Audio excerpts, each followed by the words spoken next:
I meditate.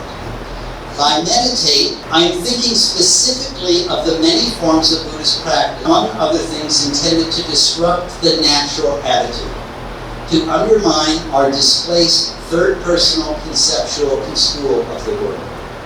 The attitude to be overcome is one that unreflectively imagines the world as subsisting out there, extended in Newtonian space and time, independent of one's own being.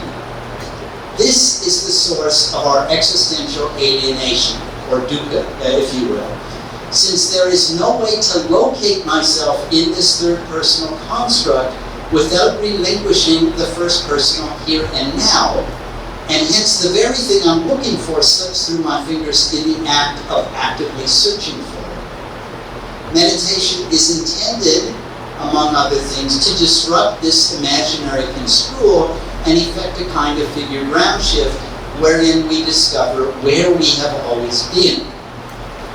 But in contrast to this, AI isn't anywhere at all, at least not anywhere in particular. So when AI isn't engaged in training or responding to a query, it simply ceases to be.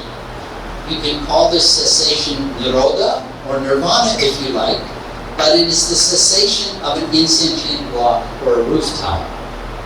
In short, AI can't meditate, and that is because it isn't sentient.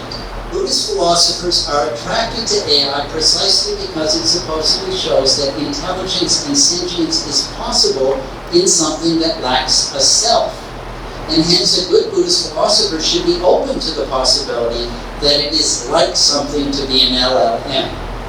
But I would suggest that this is a philosophically impoverished view not only of AI, but also of the Anātman.